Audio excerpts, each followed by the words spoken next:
Our journey now took us into Central Asia, to Uzbekistan, and the road to Samarkand.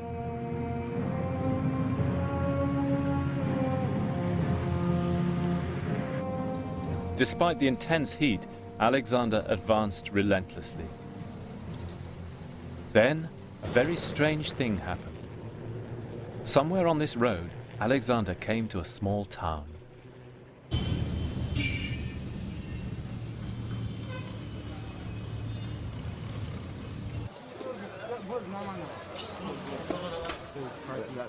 To his surprise, the people here spoke Greek.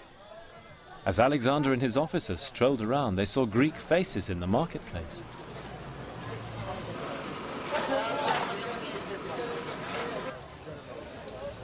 The townspeople had quite a tale to tell.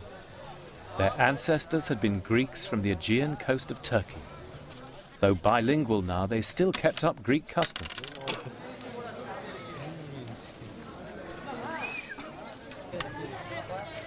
But they had a dark secret. Their ancestors were the priestly family of the Temple of Didyma, the Branchidae. 150 years before, they'd collaborated with the Persians in the hated war which Alexander had vowed to avenge. So what would Alexander do now?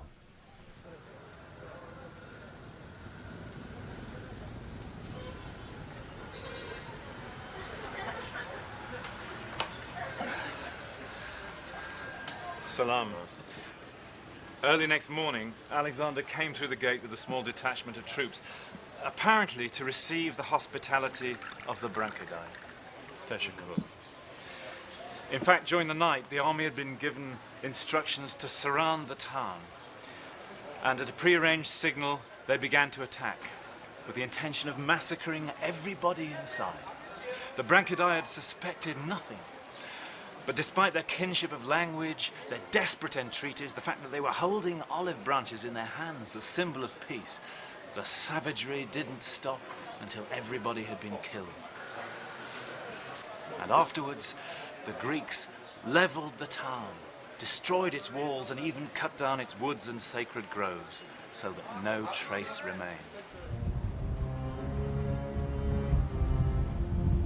The expedition historian Callisthenes did his best to justify the massacre. The aim of Alexander's crusade, after all, had been to punish Persian wrongs. Arrian, though, says nothing. I imagine he felt that however you gloss it over, a war crime is still a war crime.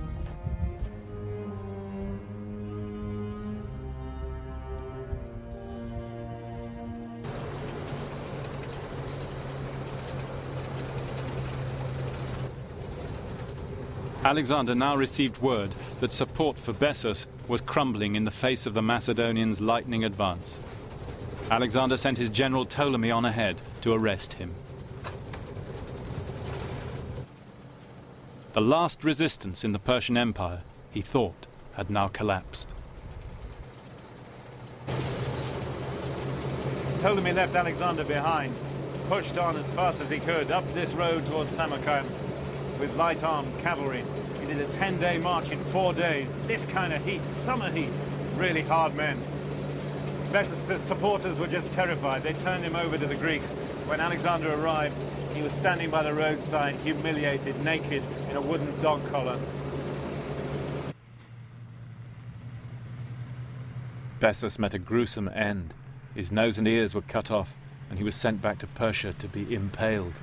The Persian punishment for traitors.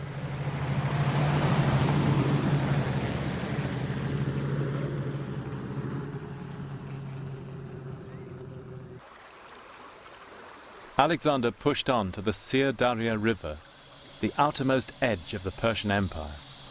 Here he founded a city, which he called Alexandria the Farthermost. It's still here today, Hojent in Tajikistan.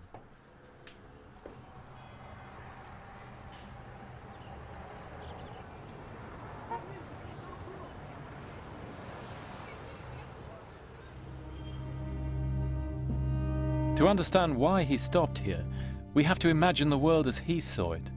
As far as he knew, he was near the northern edge of the world here. Beyond the Syr Darya lay only a belt of arid plains as far as the great ocean which encircled the earth. There was no point in going any further.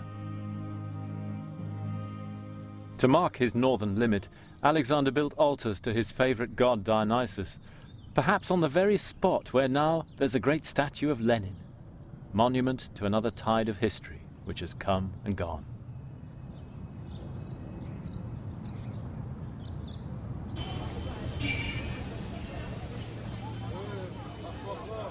It's a nice place, the farthermost. I think the Greek colonists might have felt quite at home here. Figs and olives in the market.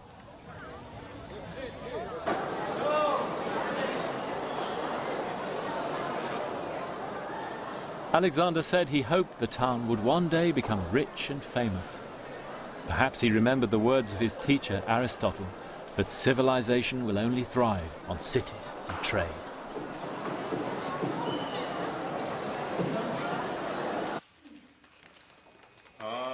Thank you. Mr. Bond, I don't understand.